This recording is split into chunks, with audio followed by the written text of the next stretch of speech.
When did you discover HD? How did it change your life? I love that question. I used to talk about that all the time, and now that I've been in it for so long, I don't really talk about it much anymore because it's hard to even picture my life like pre-HD because I've changed so much. But it is always so good to think about. So I had like a I hit like a rock bottom in my life, like right before COVID, maybe like 6 months or so before COVID. I was starting a dog accessories company. You can see it in my profile. It's called Bing and Dog. I still have it. But I was making dog collars and leashes, all styled around the surf industry and like beach stuff. We were using neoprene for the products. It was super innovative and just a big passion project of mine. It was a lot of fun until uh, I got a few mentors and a business partner, and then turned it into I have to be this like crazy manifesting generator CEO. And manifesting generators aren't crazy by any means, but energetically speaking, I was like not knowing when enough was enough. And so I was like posting hustle culture memes on my Instagram. I was like at the coffee shop at like 6 a.m. drinking coffee and just full in this like bullshit of me pretending that I was this like highly energetic, highly motivated CEO. Which, hey, I did a great job for a couple of years until it all came crashing down. I lost my business partner. We lost manufacturing. I was manufacturing overseas, and like a huge thing happened over there. I had lost my place. Like everything kind of aligned to just like say, oh, the last piece was like I had a blood vessel in my eye pop, and I don't know if you've ever seen that, but it looks like you have a bloody eye. I remember my uncle was like, "Dude, something's wrong with your eye," and I was like, "It's I don't feel anything. It's fine." He's like, "No, you should go look in the mirror." And I went to the mirror, and I had like a bloody eye, and that was kind of a moment that I was like, "I'm not going to be able to do this much longer," and it was like the ultimate burnout for me, and kind of the ultimate rock bottom. That was like, okay, I've been pretending. I know I've been pretending. I've been doing a good job at pretending, and I'm done. I can't do this anymore. And I really started to look at my life in a different way. And where I got to was like, I don't care if I'm broke and alone on the street. If I align and do what feels right for me, and that's where I end up, that'll be a better life than me pretending and you know losing my health and happiness. So um, that's kind of what sparked my like awakening in a sense. And then like 6 months later, I found human design. I was on a Bumble date here in Manhattan Beach, and she was like, "We should look up your human design." And I was into spiritual stuff, and I was like, "Okay, yeah, whatever." And then when I read my report that I got, it was the first time I ever felt seen by anything, and it was just a piece of paper. I was reading a report that this guy put together for me, and I had just never felt so seen and understood. And I was just like, whoa, okay. If he knows this by my birth data, like something's here for me. And then I never wanted to do a reading. I told like my friends early in the beginning, like I will never do a reading. I will never teach a course. Like this isn't for me. It's exciting and it's fun and I feel seen and validated, but it's not for me. And then slowly I just started getting invitations to do readings. And then I was like, yeah, maybe I will. So I did one, and then it's just snowballed since then. But what it really brought in my life was just self-love and that moment of like burnout and rock bottom, to say like, okay, I have been doing everything wrong. I know it. And this is telling me that there's a different way to do it. I can do it the projector way. That's going to actually bring me success in a much um, easier fashion. So for me, it was just like permission to be a weirdo. It's like that's what human design is. It's like a permission to just be a fucking weirdo. And I think that's why so many people don't try it, because if you're actually living your design, you're going to be different than everybody else who's alive. So it takes a lot of courage, it takes a lot of strength to say like I'm different and I'm going to do it my way and watch what happens. So that's what it did for me. Was like, dude, what you feel inside is for a reason. You're designed that way. And if you go with that, you're going to get the success that you're after. So, um, yeah, God, it seems like a different life ago, but it was also pre-COVID, so that's kind of a dividing line, I guess. So yeah, 2020 is when I found human design, and I've been on my projector journey ever since. And it's not like it is easier, honestly. I always say it's not easier, but it really is. There's still there's still hard moments for sure, um, but it's a lot more exciting, and you feel a lot more alive, and I feel a lot more like in control of my own life because I get to decide what it looks like. I get to decide what the rules are for me. Um, yeah. Health, it completely transformed my health. Like I said, I had that burst blood vessel in my eye, but I had other health issues going on at the time too, and that cleared up like almost instantly after I found out I was a projector. Uh, yeah, yeah, that's the hard part, guys, of this life. It's like we're all weirdos. Everyone else is just full of shit. They're just pretending they're not. And you know, if you do any of this type of work, you kind of look at society and you look at the norms, and you're just like, wow, everybody is so well. They're not even good at it. Just everyone's pretending. Um, so it's funny that we know we're pretending, we know we're bullshitting each other, but we still do it, and everyone just kind of accepts it. And it's like, oh, okay. I think the more you live your design, the more you become a weirdo, the more you kind of like decondition. Then it's like, you know, the less I accept those kind of bullshit interactions. They don't come to me very often anymore. I align with different people. Another thing human design really did for me was it brought me my tribe and people who really align with me and support me and love me for my weirdness. Um, and before that, you know, I had a lot of people in my life that were just the same as everybody else, and we were all being the same together. And all it's almost like there's a comfort in that collective um, hiding, or let's do it the same way, so we can all complain together, and then we can all hate our jobs, and then we can all struggle with the same issues and the same diseases. And there is such this sick comfort in being small with everybody. It's almost like the vast, it's like a big community. It's another community, and you do support each other. You just support each other in the ways to keep uh, yeah, just to keep you grinding.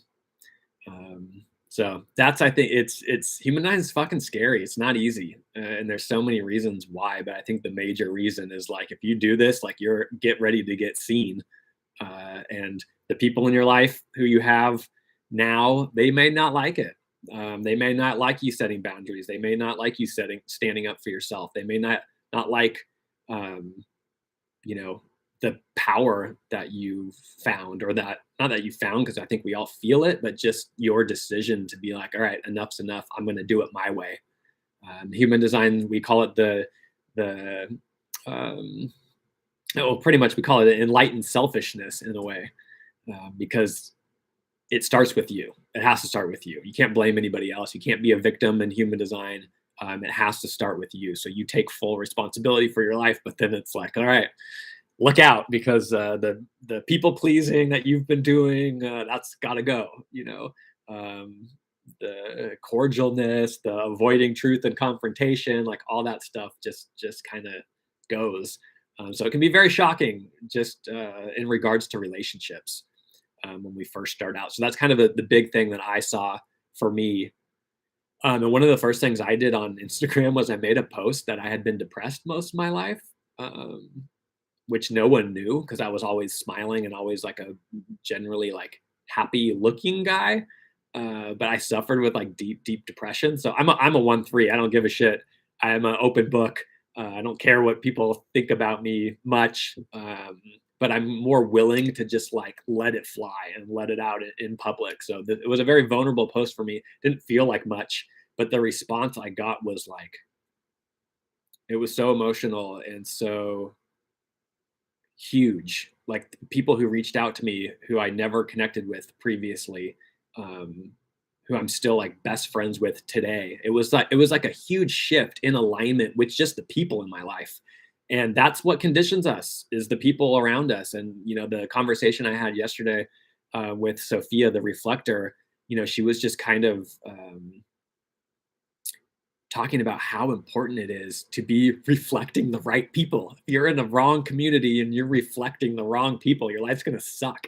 And we all do that. We all, we don't have to be a reflector to be conditioned by the people around us. So it's so important who you surround yourself with. And when you're playing small, you're around a lot of people that are playing small too, and so there's comfort in that.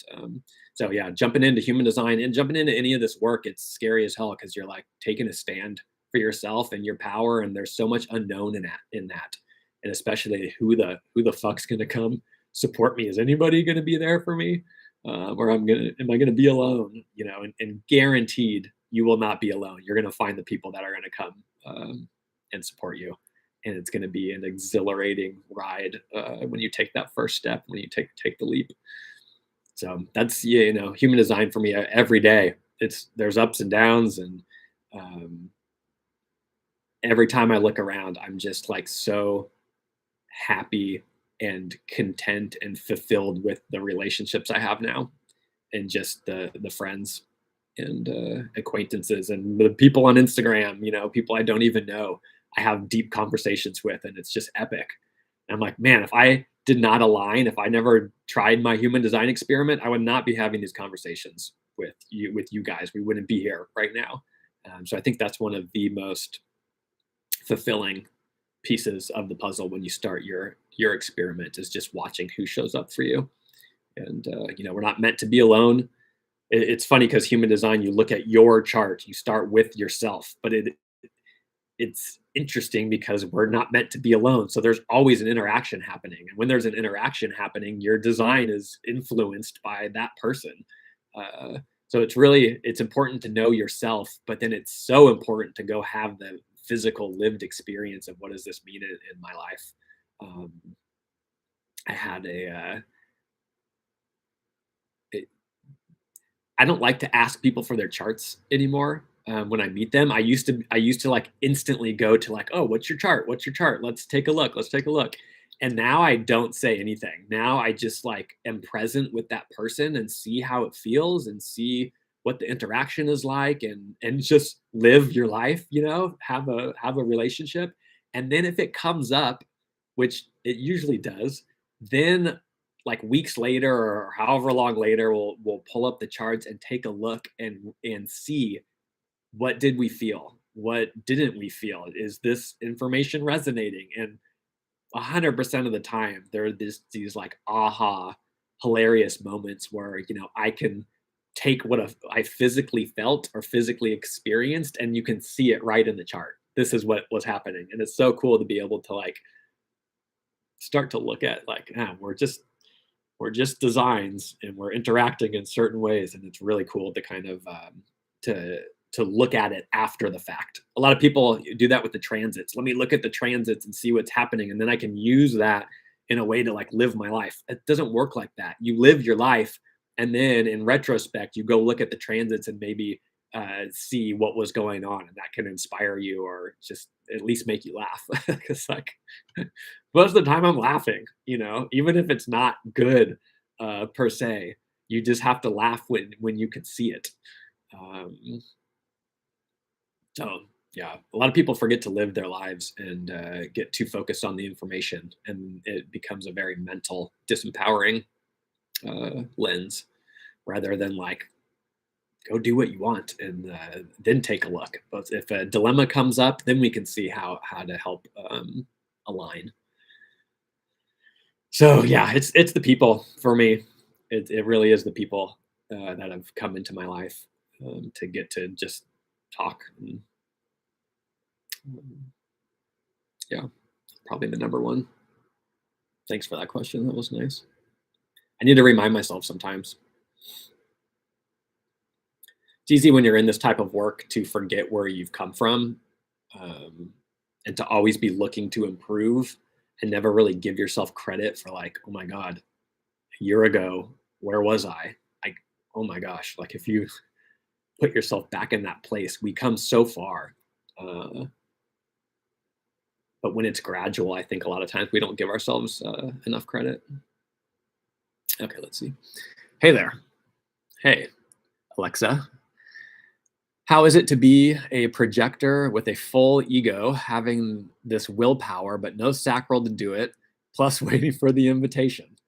It's like you can't go and do whatever your will is. How is it? Um, Great question. This really relates to the conversation I had yesterday for the podcast. You can do it. I could literally use that ego power. I've used that ego power in unhealthy ways to grind for sure. Um, so if you're a projector, if you're a non-sacral being, I think the common misconception is we just don't have any energy. And yeah, we don't have consistent sacral energy. We're not generators. So physical work doesn't necessarily bring a feeling of satisfaction. But if you're an energy projector, you still have these other motors to go out and use your energy. You still are conditioned by 70% of the world that are generators. So we do have sacral power as long as you're able to plug into some healthy sacral. Uh, so for me, coming to terms with my energy is just a lived experience of how am I feeling in this moment. Um, and having an ego, if you aren't consistent in your energy, it's very important to realize or to uh, decide: is this worth it for me? What's in it for me? The ego, if you're an ego being, that's okay to ask those questions. That's what it's here for. But the ego is the heart of the tribe. The ego is so here to take care of the tribe. So there's a lot of responsibility that we feel as ego beings. That's not just me, like you would think, but it's really like I have an important role to play within my tribe. And if I commit to something, I have to follow through with it. It's so easy for me to, even if it's like killing me energetically, I can do it because I said I was going to do it. So that's super important for me, is like, okay, is this worth it? Where is this commitment coming from? Is it coming from me wanting to try to get recognition in an unhealthy way, or is this really aligned with me, and does it feel good? And the energy is only an issue for projectors if we're trying to be consistent in it. So I could have days or weeks where I'm so full of energy and I'm so on and I'm so doing all these things. Like this last week, I've been doing so much and it's felt amazing. And there's nothing wrong with that. It's only wrong if I feel tired and then I don't listen to my body and I'm like, nope, I have to keep going because, and then we keep going. Like when I was talking about my dog business, I'm the CEO. I want to make it big. I need to make money. I need to be successful. So in order to do that, I have to be that generator. I have to be consistent in it. So if as a projector, hey, we're not here for consistency. We're not here for that. Then it's not an issue anymore. But it doesn't mean that we can't be super energetic and we can't go out and do things. But yeah, if you don't know that, for me, that's where it's the killer. So awareness, that's another thing that human design brings us, is so much awareness. As long as you're aware of your design, you go do whatever the hell you want. And when the issue arises, it's like, okay, I know where the issue is, and I can choose to keep doing it or not. Waiting for the invitation. These strategies are really in relation to other people, especially the projector strategy, because our aura is so focused and penetrating that it's very intrusive to people. So this is why we need an invitation as projectors. If we go give someone unsolicited advice and they don't want it, they feel penetrated, they feel violated in a way, because our auras are so like prodding. We're like a scalpel in a way. But after you enter a relationship, if there was an invitation there, you don't have to wait for invitations anymore in that relationship. You entered into it correctly. Then the invitation's out the window. Now you're living your life as a human. I don't have to wait for an invitation to start a podcast. It's came out of me creatively. It feels good to do it. I have the energy for it. I'm going to start a podcast. If someone doesn't want to listen to my podcast and I tell them, hey, you should really listen to my podcast, you're going to love this episode, blah, blah, blah, blah, blah. That's going against the invitation. So I think projectors, we get caught up in these rules. Life's an invitation. We can go live our life any way we want. But when we're dealing with people, which is where we get our success from, other people, that's when these invitations are so, so important. But again, once you enter into that relationship, you don't have to wait anymore. Projector can initiate in a relationship, no problem. I have the channel of initiation. I'm the design of a transmitter. What the hell does that mean for wait for the invitation? Does it make any sense? So you have to understand where these strategies, where to apply them and where to not apply them. And you have to be willing to fuck it up. I tell people all the time, and oh, you don't resonate with your design, pick a different design and go try it out for yourself. Maybe you got your birthday wrong. Maybe you got your birth time wrong. Go test it out for you. So I really see human design coming in when there's already a dilemma, when we're beating ourselves up, when we're like pounding our head against the wall and something's not stuck.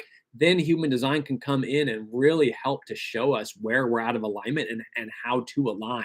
But if you're ever using human design to say, I can't go do this because I'm a projector, I can't go do this because I'm emotional, I can't, that is like, it's so dangerous because the mind can manipulate this information just like any other information and use it as a way to keep us small. So fuck all the rules in if you've created them. There are none in human design. It's only a tool to empower you. It's only a tool to help you align when you're struggling with something. So do not ever say, I can't do something because of my design. It's complete bullshit. And it's just an excuse for you not to fully express yourself because you're scared of what is going to come out. And I'm completely speaking from my own experience right now and how I've used my projectorness to stay small and to, the conversation we had yesterday, she had a client that was like, I can't write a book because I have to wait for a publisher to invite me to write a book. Like, so I'm not going to write it. Yeah. Like, are you kidding me? It's such a cop out. It's such a stupid excuse. This is empowering information. So if there's no dilemma, don't hold yourself back. Go do it. Go start it. We can all create. We can all begin something. It doesn't matter what your type is to start a business. But I fucking love your question. Let's see.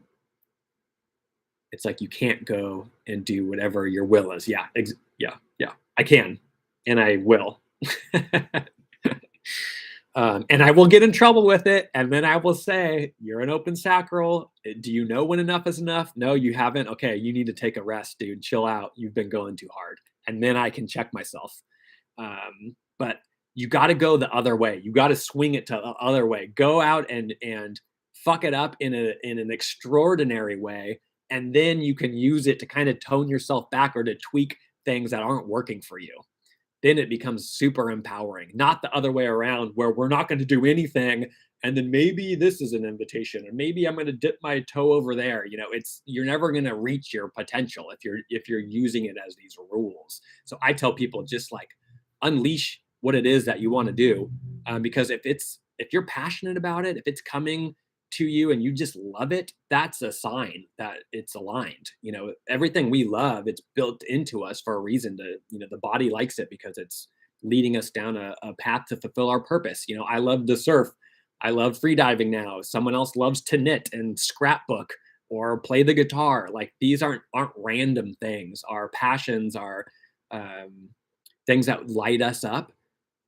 It's there for a reason. So if I say, as a projector, no one invited me to play the piano today, I'm not going to play it. Like, can you see how people use it that way? And a lot of people in human design now are doing that. And this is the conversation I had yesterday with the amazing reflector, Sophia. And we see this in a lot of our clients, is like, just twisting it to like, I can't do this. And that is so fucked.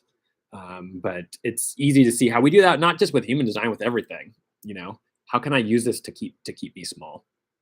But it's such a great question, Alexa, because we do get, like, there's designs where you're like, this doesn't go together. This doesn't make sense. Like, me having transmitting and initiating and an ego, and I'm a projector. you would think if you just understand it mentally, this doesn't make any sense. But when you start to understand it physically, then you realize, oh, it makes perfect sense for me. Yeah, I got an ego. I'm here to support my tribe. I'm here to transmit this information in a way that's gonna um, empower people, to bring progressive change, to activate you, to shock you into seeing yourself in a new light. It's all there. But if a person doesn't invite me to use those with them, then it's not going to work. And that's where the invitation comes in. And that's where I do have to wait for invitations. But to do something I love that doesn't have anything to do with that, I don't have to wait for shit. I'm going to go do it. And then, like I said, we can use it to tweak the dilemmas if I'm out of alignment. And that's where your not self theme comes in. So everybody gets super familiar with your not self theme, because when bitterness shows up in my life, that's a time for me to go, okay, where am I out of alignment? And it's usually like right there. Like when I'm bitter as fuck, which comes often still, I can have the awareness, I'm bitter. I look around and I'm like, okay, this is where you're pushing. Oh, you're doing this because you want more recognition, because you're feeling inadequate. Okay, that's obvious to see.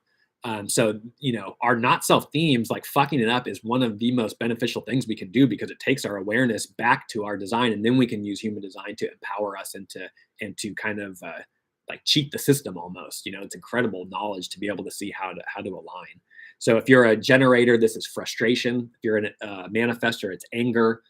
Projector, we're bitter. And if you're a reflector, it's disappointment. And manifesting generators, they can have a little frustration and anger in there. And we all feel all of those, don't get me wrong. But if you're like me, you really resonate to your specific not self theme, which for me is bitterness, which is just like, I can't even describe how perfect that word is for a projector when they're out of alignment. So get in touch with that and then fuck it up. And then we go backwards, and you really use human design to empower us and to help tweak our energy. But if you tell yourself I can't do something because of my design, you need to really reconsider the way you're using this knowledge, and maybe take a look at where you're afraid of expressing and where you're afraid of being seen, because that's what it was for me, and it might be that for you too. Jess, are you still here? One of my really good friends, Jess, is on. We're recording a podcast tomorrow. We don't know when enough is enough. That was powerful. Yeah, see, I will keep going. So that's another thing for me in my readings, and sometimes with my ego. The ego likes to give a lot. So if you get a reading from me, if you sign up for a course of mine, my ego, it's going to give you more than what you bargained for. It's going to give you more than the 90 minutes if we're in a flow, and that's okay for the ego. And this is another, there's so many of these spiritual teachings or these communities that teach one thing, and it doesn't fit everyone. So this is why it's so cool to know your design. People say like, you have to set boundaries for your time. And if I do a session with you and it's 90 minutes, I'm cutting at 90 minutes because I'm respecting my own time and I have to whatever. And for some people, that's so true. That's great to set that boundary, and it's so good to do that. But I'm an ego being. I want to give you a little extra. I want to give you a little bit more. And that makes the ego feel good. That makes the heart feel good. It's like, I committed to you. Like, I'm going to treat you as special as I want to be treated, because ego's like, we need to be massaged. We need to be respected and praised and given that special love, because we're special people with egos. So when I work with anybody, that's the love that I want to give to you. And so I'm going to give a little bit extra. But if it's too much extra, then I'm in my open sacral and I don't know when enough is enough, and a 2.5 hour reading's happening and the person on the other end's like blown out and I've gone way overboard and then I crash afterwards. Then it's like, okay, now I can say, yeah, I was probably not living correctly there. Maybe I give a little bit extra, but not too much. And then again, it's a feeling. How do I dial this in? Not a thinking about it, but it's like, okay, be present. What's my body saying? Can I tell that I'm crashing here? Can I tell my throat's tired and I need to stop? So again, it's kind of cool to look at it after the fact, after you fuck it up. It's so much easier and so much more fun to use it that way. But yeah, a lot of times I don't know when enough is enough. The reflector, who is the reflector you chatted with? The reflector I chatted with yesterday, her name is Sophia Milano on Instagram. So Sophia.Mellano. She's a 2-4. Just an incredible human. We had such an epic conversation. So I think I'm going to be releasing that podcast tomorrow and really kick off my season 2 of Stupid Beautiful podcast that I started in 2020. So I'm really excited to launch that. I have like an epic lineup of people that are going to be coming on. So go check out Sophia. Okay, tell me about Travis. Jess, we don't talk about me here. Projectors hate talking about themselves for some reason. I can do it, I think, because I have more of an ego, but it's yeah, I don't even know. I was on a retreat, lots of projectors. They were exhausted and sore throat. Bingo. So Jess is a manifester. She's got the money line. She's got the 5720. She's got the alpha, the 731. So yeah, powerful human. Hooked up throat. Yeah, us projectors can struggle with that throat if it's open and we don't know when enough is enough. So Jess is going to come on the podcast tomorrow and talk about the retreat she was just out up in British Columbia for, I don't know, psychics, mediums, spiritual people, aliens. I got your chart imprinted in my brain. So one of the, like I was talking about earlier, the people that show up in your life, Jess was one of them. When I posted that thing on Instagram that I was depressed, and then all of a sudden I got all these people reaching out to me. Corey, who just cut my hair the other day, she invited me to a cacao ceremony at a hair salon in Redondo, and I was like, fuck it. This sounds different. This is cool. And I show up. I'm the only guy in there, of course. And it's just all these women. And then we're about to start. And in walks Jess and Allie, who I'm also great friends with, who I haven't seen in forever now. But, it's just like Soul Tribe instantly. Oh, I thought I knew you, Jess. I think I was like, I know you. But we didn't know each other. So it was just like, it's almost like you find your people. And I don't know if it's like past life stuff or whatever, but there's just like such a cool resonance and like, oh, there you are. I've been waiting for you to show up in my life. Finally got my shit together and people are starting to show up because I was miserable before. So, if you're not aligned,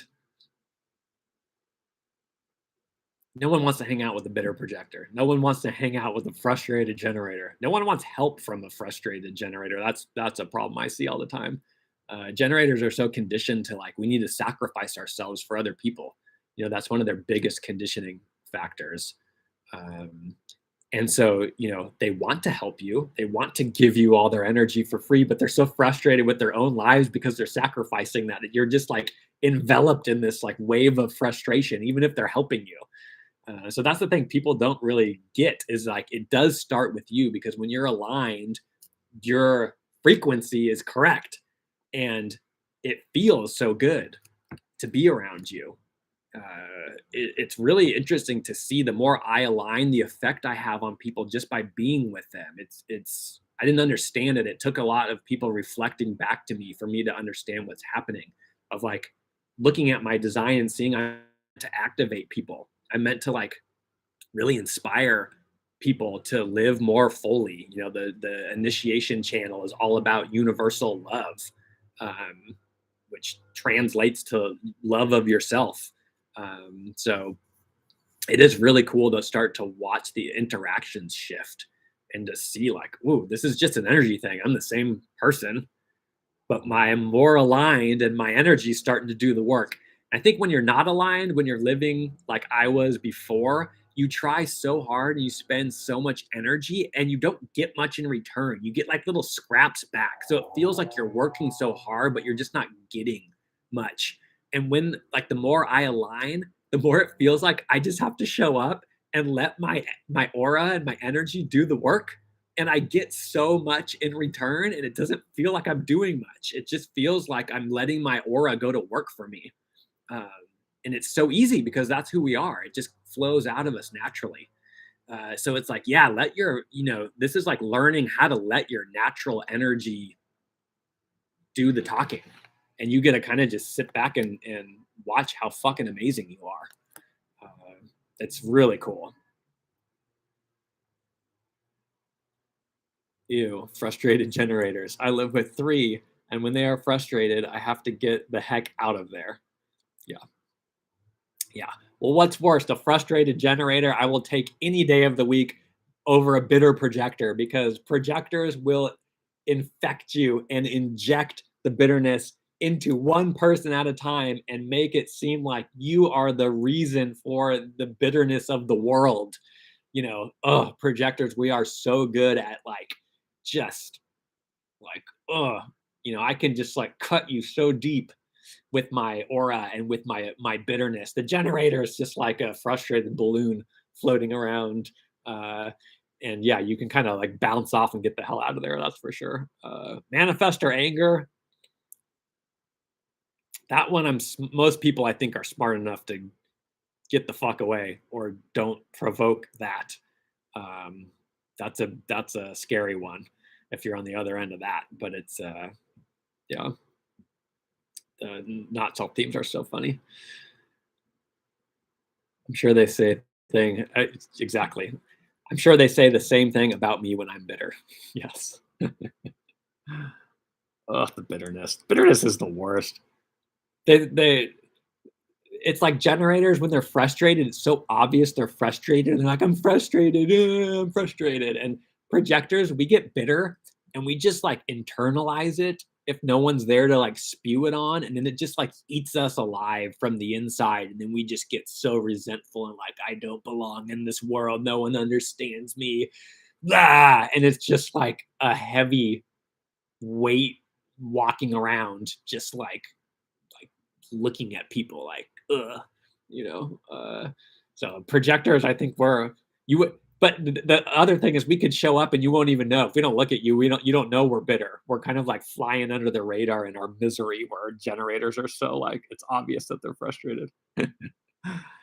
100%. So much has started coming my way lately. It almost makes me nervous. Awesome.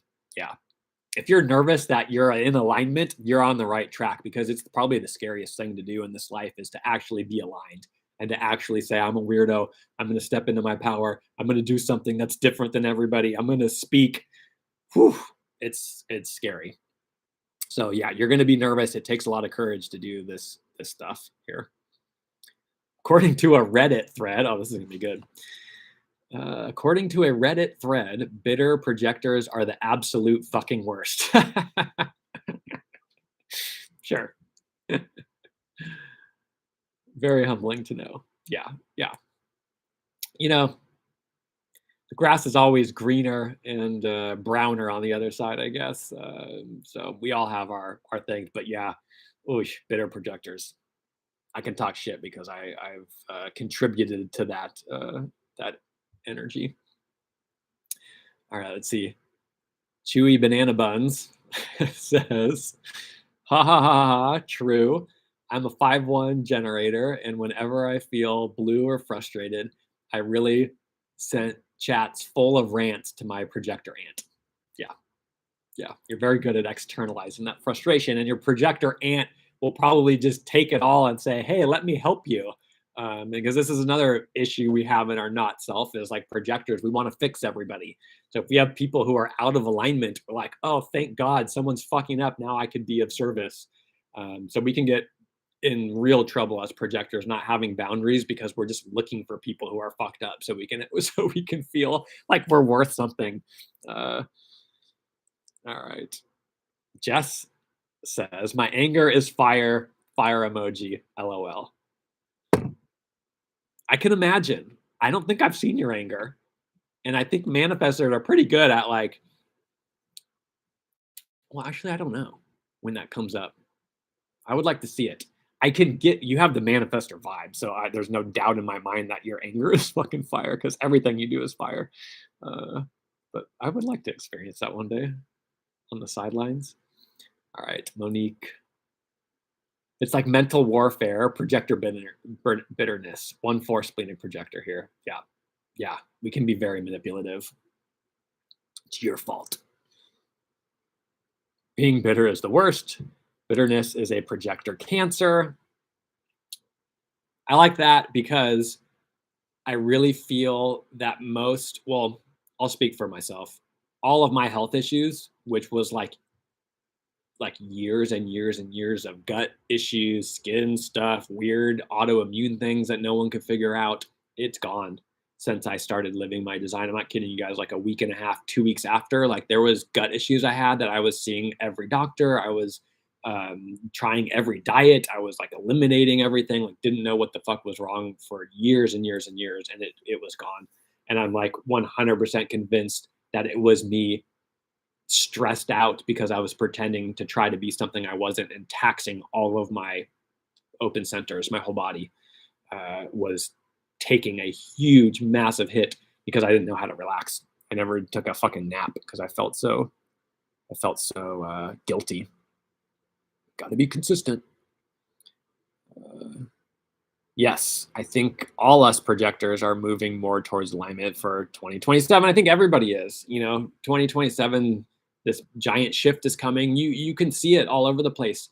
What I really notice is a lot of people with eye work are starting to question, like, not necessarily they hate their job, but I don't really like what I'm doing, and they start to think about their passions and, maybe I should lean into this, maybe I should lean into that. So there's this kind of just like flirting that's happening with so many more people now of like, what am I really here for? So I'm like, and I'm gonna do a post about this because I think it's so important to know, like, if you're flirting with that thing, if you're not doing the thing that you love right now, you don't have to necessarily quit your job or quit everything, but start investing a little bit into those passions, into your desires, because who the hell knows what's going to happen? And if shit hits the fan, and if Chat GPT takes everyone's jobs away, you're going to be so much more set up and on your path to being able to contribute to society if you start now. So now's the time to really bet on yourself, and betting on yourself is betting on really what lights you up and what brings you joy and what are you uniquely gifted at, because that's what you're here to bring to the world. If you think of the world as like everybody's a puzzle piece, and together we create the whole puzzle of humanity. We're all a part of humanity, and so we're all meant to play a specific role. That's why we're all unique, to bring a different aspect of what it is to be a human to the world. So if you can start to think of maybe what could that be for you, and you at least start exploring it, or at least start having fun with it. Doesn't have to make you your whole living right now, but just start placing more of a bet on yourself, because what I see coming in the future is like your job might not be there for much longer. The stability that we have, which it's pretty unstable, but it's getting worse and worse, like that might not be there. And how you're going to survive and how you're really going to contribute and stay healthy and alive is by bringing your genius to the world. That's what we want to see. That's what everyone's here for. So if you're dabbling, if you're thinking, keep thinking about it, keep having fun with it, keep exploring it, and start putting some money down on you and your development. There's no way that will ever not pay off. All right. Oh man.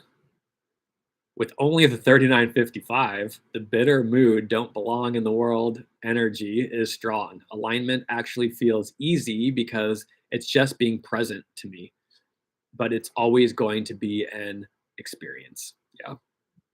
Yeah. Beautiful. The 3955. I have the 55. So anytime I meet a 39, it's just like I start to sweat. I think I talked about this last time. But any channel between the root and the solar plexus, if you have one of those three channels, like do some research in there because you are not intense, but these channels are like about love and about moods and about needs and about desires and about, you know, very potent, uh, energetic things. The solar plexus is like a volcano. The solar plexus is hot as fuck.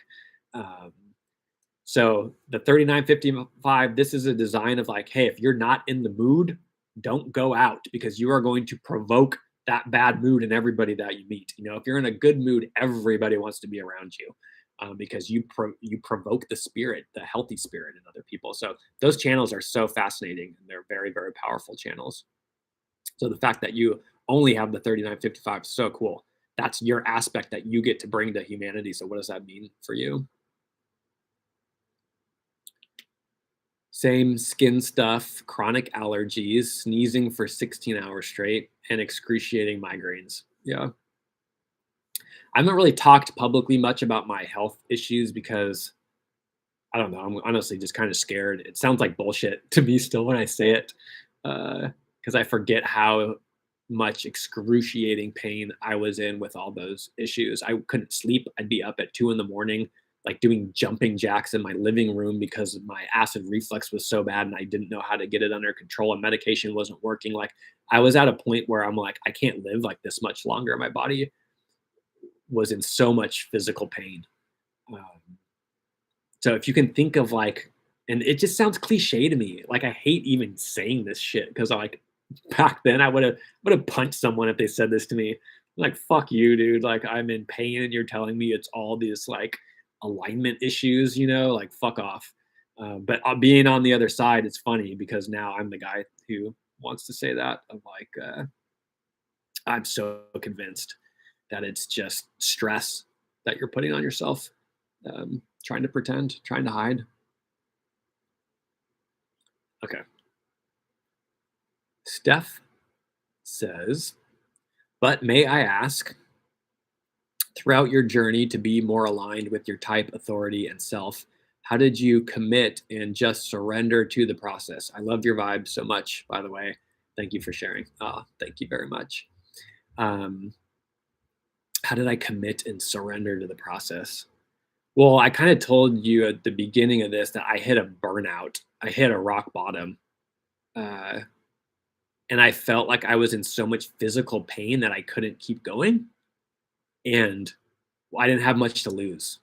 And I was like, fuck it. I'm just going to wing it and go be a projector. And it was so cool to hit that point because it started to instantly work for me. I started to get invitations. I started to get more money. I started to get more. It felt like life all of a sudden was flowing towards me instead of I was going out and chasing it. So I got a very experiential hit right in the beginning because I said, fuck it all, and I'm just going to go for it. And again, like in a week, got to reap the actual lived benefits of it. So I was pretty sold pretty fast, you know. But again, I was in a kind of a rock bottom, like tough place that made it, I think, easy for me to try it. And I always wonder, like, ooh, if I was successful in or financially successful, if I was in a job that I didn't actually hate, but it made me money and I was okay, like, would I actually have tried it out? And I can't answer that question because that's not how it happened for me. Um, but I'm a Hail Mary kind of guy. You can look at my design and it's like obvious. I'm a fucking dive in and hope for the best. And when I did that, I got to see it work. So I think if you can, well, this might be a better piece of advice. Give yourself give yourself a timer. We call it setting a container in this type of work. And there's lots of different containers you can set, but one of them is a time container where say like, hey, for the next month, I'm going to live my design. For the next month, I'm going to wait for an invitation. For the next month, I'm going to try this out. And then commit to that time frame. It could be a week, it could be a day, it could be 6 months, whatever. But I've found that when you can give your mind some sort of frame for when something's going to end, it makes it a lot easier for you to actually jump in and actually try it. Because I think a lot of people think they're doing it and they're not. They haven't tried it yet. They haven't even dipped the toe. They think they have, but they haven't. So think about like if you were going to go to a yoga class, or if you were going to go to a movie and you didn't know how long it was, would you sign up for yoga that was like indefinite yoga? Could be an hour, could be 4 days. I probably wouldn't go do that yoga class. I probably wouldn't go uh, commit to that experience. So I think our mind, there's a few things we can do to like help kind of coddle our fragile mind that wants to sabotage us. And I think setting a container is one of them. Like when I nap during the day, sometimes I'll nap and I won't set an alarm, and it's kind of hard to fall asleep because you just start to think, well, how long am I going to sleep for? What if I wake up at this time? Blah, blah, blah. So if I I'm gonna nap for a half an hour and I set a half an hour timer, I fall asleep in 30 seconds. And then you wake up that half hour like, whoa, I really actually dozed off. I really actually took a nap. So I don't know, try that out. That's a piece of advice that I have that's been liberating for me in other areas of my life as well, of just setting that time container to help you fully get on board. And then fucking do it. If you're going to do it, really do it. Don't half-ass do it, really dive in. And then when you start to see it work, then you're sold. Then the mind gets on board. It's like, oh shit, this actually does work. Okay, let me try it more. Let me keep doing it. But if you just flirt with it and you never try it, you never really see it work. It's hard. My reclamation says, to piggyback on that last question, how long did it take? Did you have to go through a period of extreme rest before really surrendering to what you currently are doing? I think I covered that a little bit, but one more point that's coming up for me now is yes, about the rest thing. And this is when I had the conversation with Sophia yesterday that was so amazing. It was like, I had to take a retreat from my life. I had to sleep for fucking months. I had to really stop doing anything. I had to be on the couch and be comfortable with being on the couch and love myself for being on the couch and love myself for not doing shit and love myself for really taking a break, taking 6 baths in one day. I had to stop. And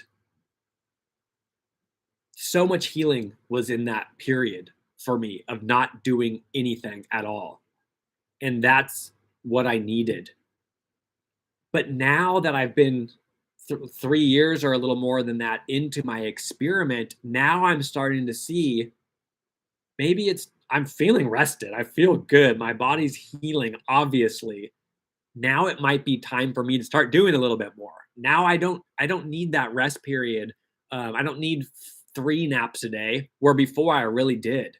So in the beginning, if you're a projector, you're a non-sacral, you're a generator, whatever type you are, it doesn't matter. If you're fucking at burnout now, love yourself for not doing shit for however long that feels good for you, because you'll reach a point where napping isn't feeling good anymore. Too much napping, resting isn't feeling good anymore.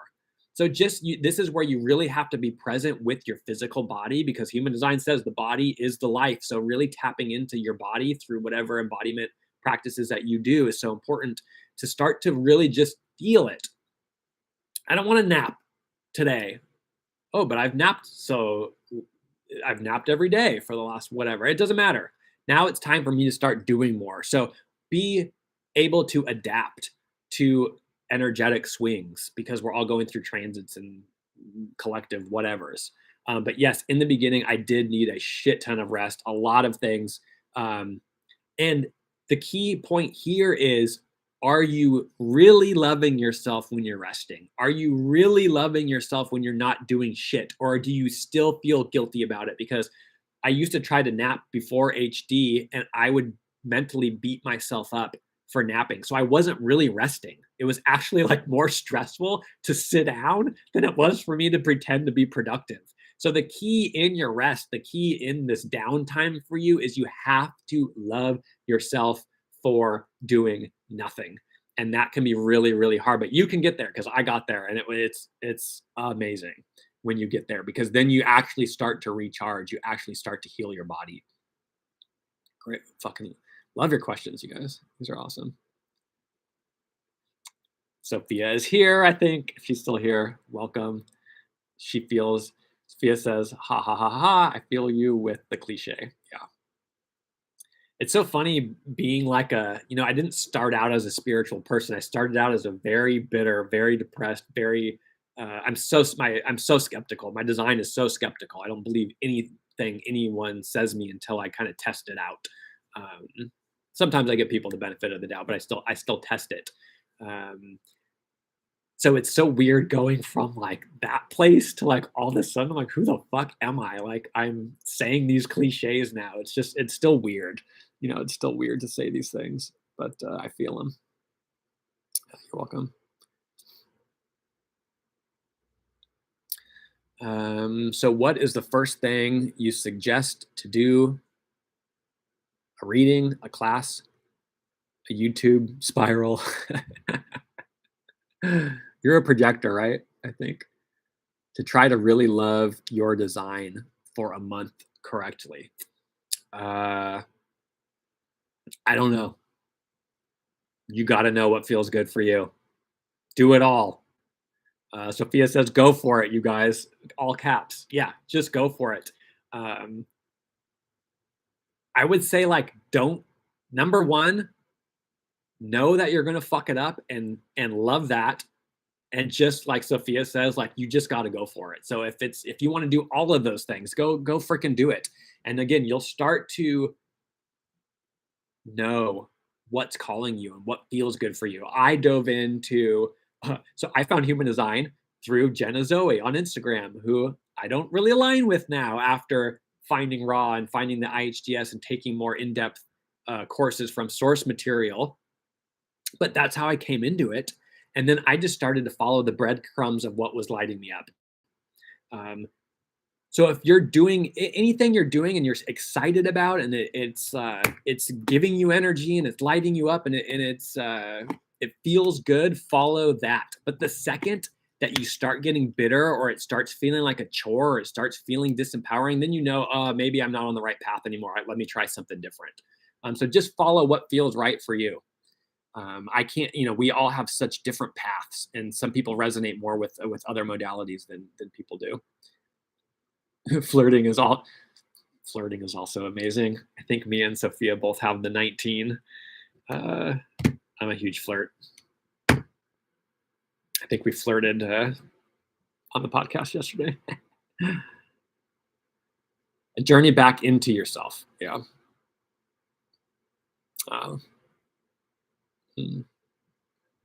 Yeah, thanks for that, Sophia. Yeah. It's for you. Human design is the journey back into yourself, and then you get to tell us who you are. Human design can show you the map and give you some amazing tools to help you start to align, but it's your discovery process. You got to find out who that is, and what lights you up and what your path is, and then you bring that to us. You come tell me what it is to be a generator or a manifestor or a projector. Can you explain twins in HD, please? How come they turn out so different when their design is so similar? Yeah, that's a question I get a lot. I don't know how deep I understand this, honestly, Laura. But what I do know is that when you look at the gates you have colored in, imprinted with you in your design, each gate has over 1,080 different ways that it can express itself. One gate. And so below the gate, you have the line. Below the line, you have the color. Below the color, you have the tone. Below the tone, you have the base. So you have all these layers of possibilities that you don't even know when you enter in human design, but over 1,080 different ways that one gate can express itself, and it's changing by the second sometimes, how different these things are. So then you pair that with, well, how many channels do I have? And so a twins charts can look on the surface identical, but if you think about it, the imprint has to change at one moment, in a split second, something can change and boom, now you're a completely different holistic being. So I think we have our birth time to the minute. We don't have our birth time to the second. But you can get so deep that I bet, people's designs will change in milliseconds because we are these holistic creatures and the way things fit together is so, so different. Then you pair that to just navigation in your life and um, conditioning. So people think like, oh my God, I have all. So Sophia has 9 open centers, So what does this mean? That she should stay inside and never go out because she doesn't want to be conditioned? No, it means that when you have an open center, you are designed to be conditioned in that center by the people around you, by the planetary activations. So conditioning is not a bad word by any means. We're all meant to be conditioned where we're open. It's a total positive for us. So take 2 twins and send them to school, and they have different friends, and now they're hanging out with different people, and they're taking in different conditionings. And this, all this is adding into this holistic representation of what our life is going to look like. So I know twins that are very similar, and they have the same mannerism. I know other twins that are like so vastly different. So I think we forget that when we're looking at the body graph, this is like a picture, a snapshot. There's like depth beyond depth, like a universe of depth within one single activation that we can't possibly comprehend. And the nature versus nurture. So I'll stop talking now because this is my long answer of I don't really know, other than it's complicated. But thanks for that question, because I never really know how to answer that, and I don't think I've done twin readings yet. I've done a reading for one twin, and we pull up both charts, but that would be kind of a fascinating thing. I'm sure there's people who know a lot more about that. You're literally inspiring me to go take a nap right now. That is amazing. If I could inspire someone to love themselves while taking a nap, I could die a happy man. Stop trying to get into this robotic routine. Wow, it's going to be different, and that's okay. That just freed me. Yeah. Yeah, we're not robots. Well, maybe we are.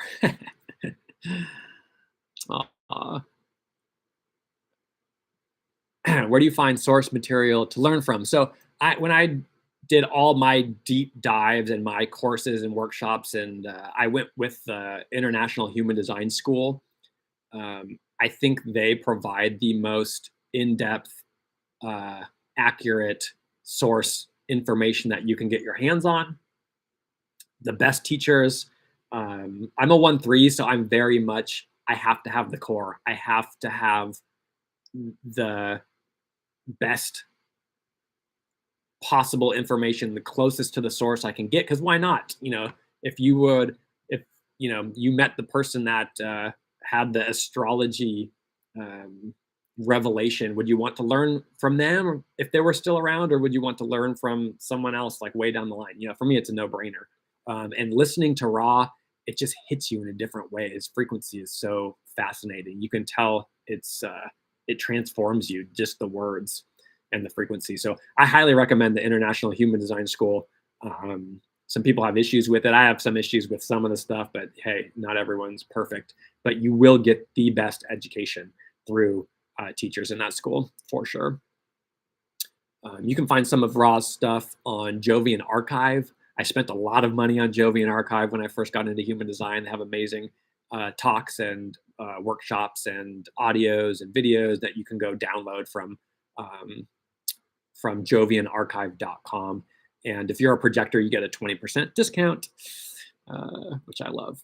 And non-projectors don't. So, all right. Cool. I'm feeling pretty good. I still have some energy, but maybe we end it. If anyone has like a last question, but that was awesome. My amazing sister is here. Tam, I think I'm launching my season 2 of my podcast tomorrow. My sister has an amazing podcast coming up. She is in the pregnancy and birth space, as birth as a transformation, birth as an experience. taking your power back. I won't do it justice. So if you're into womb work or the divine feminine, all that kind of stuff, my sister is the boss. So go follow her, Tamara Day Shriver, and she's coming out with a really cool podcast soon. I've noticed some people from IHDS take it so seriously, so I wasn't sure, but this was super helpful. Thank you. Yeah.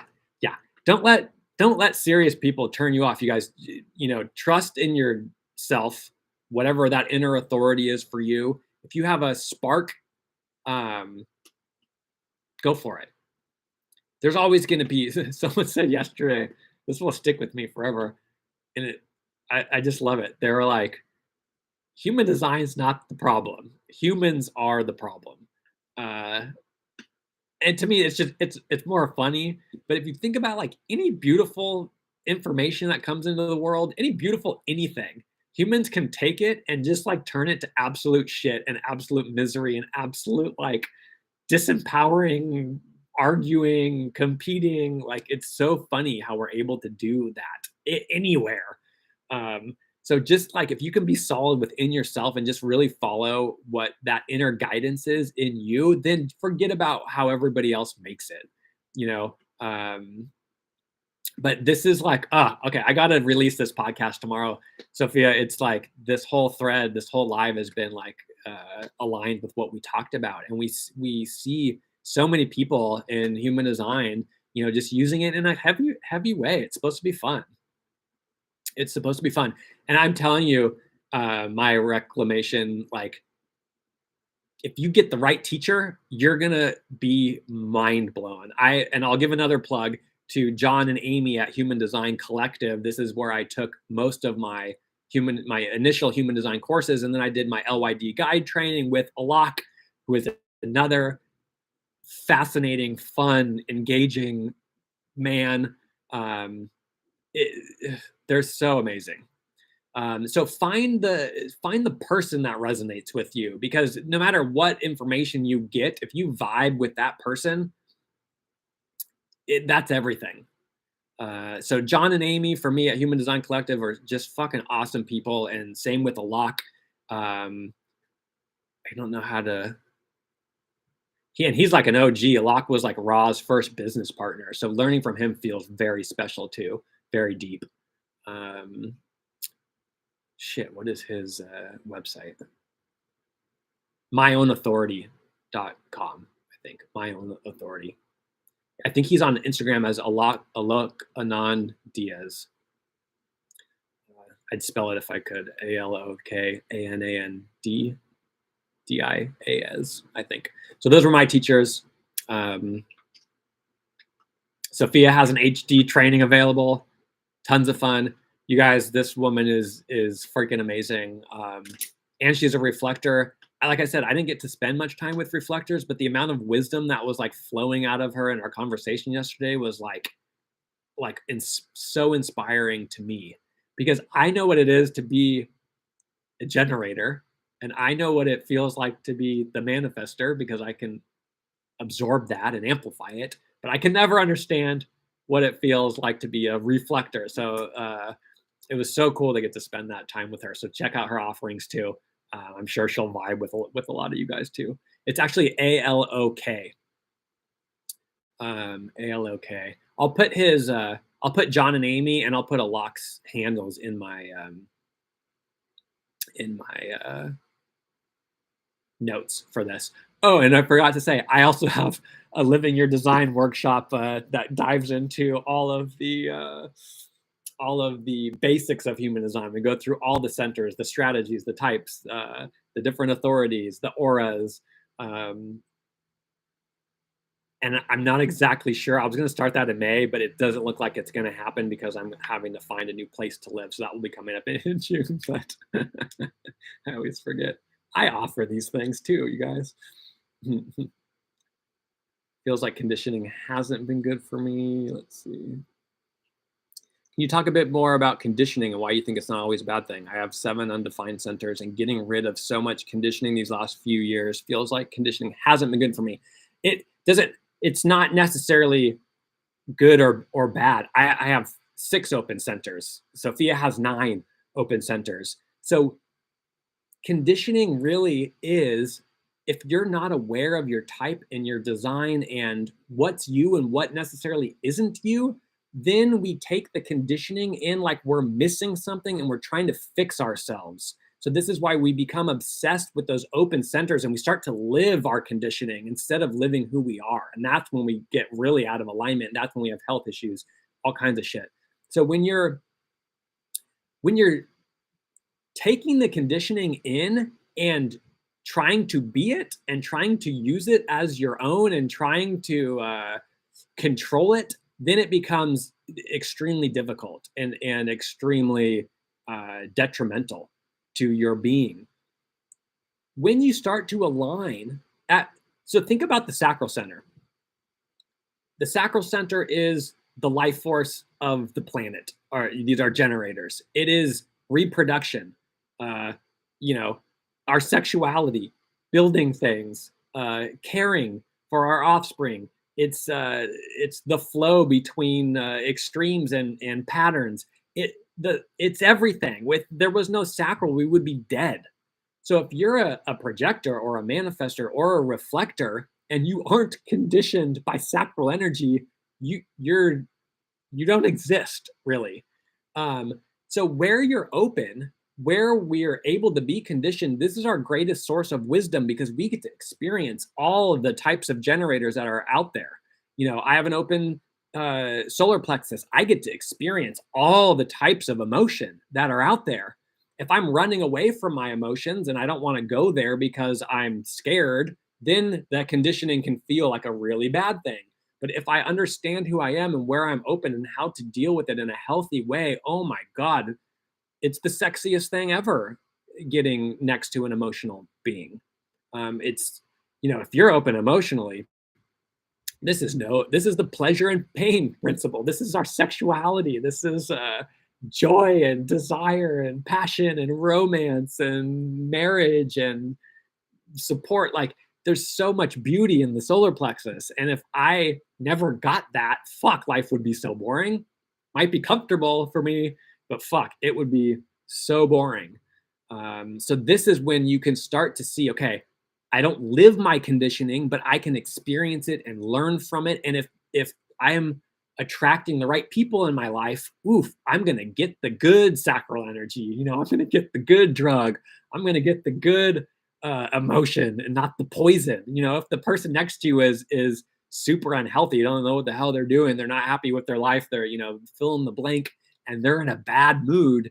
Whew, then conditioning is like, get the fuck away from me. I don't want that. But if you're aligned and you're attracting the right people at the right time, man, it's conditioning is fucking crack for us. It's the best because who we are, we're just used to it. It comes easy to us.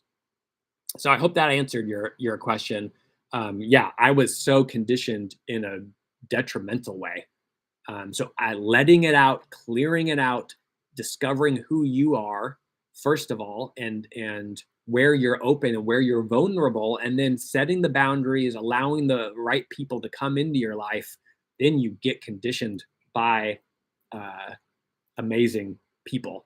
And like Sophia was saying yesterday, you start to meet the world with so much curiosity and joy and fun, and you want to explore. Whereas before, like I think the first couple of years of my experience, that's when I was like, I'm going to isolate now because fuck everybody. I'm not aligned.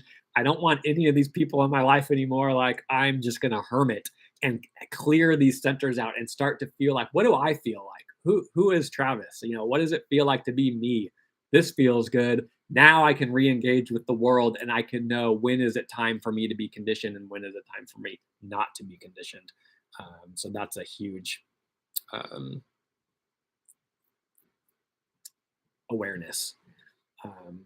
And another thing that me and Sophia talked about yesterday was like, you can be not necessarily conditioned in your defined centers, but your defined centers don't operate correctly all the time. They can go, south on us too. So Ra would say like where you're actually, when you're out of alignment, where you're going to see physical problems is actually where you're defined in your design. That's where the physical problems usually pop up for people. It's not the open centers. That's what conditions us. But where we actually watch it show up is going to be where we're defined, whatever correlation that is to our physical body. Um, so it's so important not to know, no, what's open, what's defined. It doesn't matter. Either can have a light or a dark expression, a shadow side to it. Yeah, it's getting wise about it. Yeah, and thank you, Laura. Um, I mean, that's what human design does, right? It brings so much awareness. Um, yes, I'm definitely in hermit mode. Plus, I'm a 6'2". Hey, cool. Depending on your age, yeah, you could be in total hermit mode. That could be very correct for you to give that body a break, start to realize who you are and how to condition. I'm such a water guy, and we are also talking about like embodiment practices. So for me, to help me decondition, like I love to go for a surf. I love to get in the water. I love to take a bath. Like to me, there's such this healing aspect of water that kind of like sucks. This is how I see it in my mind. Like I get in water and the water is like helping pull conditioning out of my open centers. It's helping me release things that are no longer me. So I feel very comfortable in water. I'm also a Pisces, so it could have something to do with that. I have a lot of water in my astrological chart. But find a good embodiment practice for you that can help you even, I don't know if that's correct or true or not or whatever, but for me, that's what it feels like. So everybody can find a embodiment practice for them, whether it's meditation or yoga or Pilates or working out really hard or painting or playing music. Whatever it is for you, there's modalities, there's things that you can do to help you feel like you're releasing more easily and coming back to who you are. So I'm very much a huge component in nature. And any sort of like physical embodiment practice to help you shed that conditioning. So mental projector migraines makes sense, 100%. And I haven't done my own research into this, but I've had a lot of clients who are mental projectors who have migraines. I'm not going to make a scientific conclusion based on my limited experience in that, but hey, I have a defined ego. What did I have? Stomach problems. Stomach lives in the ego.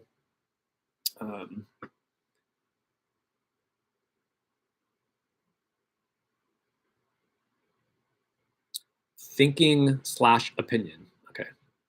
Same thing with defined sacrals. Go, go, go. Defined ego. You're this. At one point, I hit a wall and had to isolate from everyone because I had absorbed too much rigid energy. It takes so much energy as an open being to say no or reject that until it doesn't. You're empty of all of that and you can witness things in others, but it doesn't need to be yours. Yeah, well said. You can taste it, but you don't have to eat it every night. Always starts with my eyes. So you can see there's a couple gates that correspond to the eyes. You should look those up too. It might be interesting to see. Oh, no problem. You mentioned skin issues. Which center is that linked to? I don't know. Skin would be, yeah, I'm blanking. I don't know. I think we have similar HD. I have only ego and spleen defined. Yeah, so I have ego, spleen, and G. I got the 2551, so we're both 4426s. Thanks. All right. Well, that felt good. I think that's a great place to end it. Man, I start so tired today, and then you guys just like really help get me in the flow. And thank you so much for your questions and time. And yeah, these are so fun for me. We'll see where it goes. I've been live on my new YouTube channel with no one on it, obviously. So I'll probably put a link to that too. because I think it's way easier to do playback and stuff on YouTube than it is on an Instagram live. But hey, thank you guys so much for hanging out with me. Again, as always, I have a link if you want to help support me and love the content and learn stuff and like hanging out. You can go send me a little love on my Instagram bio through my link tree. It's always much appreciated. And I'm going to be asking. I've been getting tips, and it's been feeling so good. If people want public recognition for their tips or if they would rather have it anonymously. And I'm sure it's going to be probably 50-50. But I tip people. There's a streamer I love on Facebook, and this is gonna be a whole other podcast and a weird story because it just doesn't, it wouldn't make sense for me, but I just like love this dude because he's so authentic. And I've sent a lot of tips his way, and I love being recognized for them. If you get a badge or you get like a shout out or whatever, I'm wondering, is that my defined ego and other people want to be anonymous? I don't know. So I'm going to be asking a lot of new questions as this kind of gets rolling, and hopefully we can start doing this more on YouTube because I like the platform a little bit better, or we keep it similar. But thank you guys so much. Love you all. Sophia, thanks for joining. We'll do more podcasts for sure, or some sort of collaboration because you're just so epic. Yeah, thanks for firing me up today. I'm conditioned in such a positive way right now. And if I didn't do this, I'd probably be sleeping still. So yeah, there's a lived experience of what conditioning can feel like. So love you all. I will see you either later this week or this weekend. I'm trying to pick another day because I want to do at least two a week because I just have so much fun with these. So thank you. Have an epic evening, morning, afternoon, wherever you are. Mwah.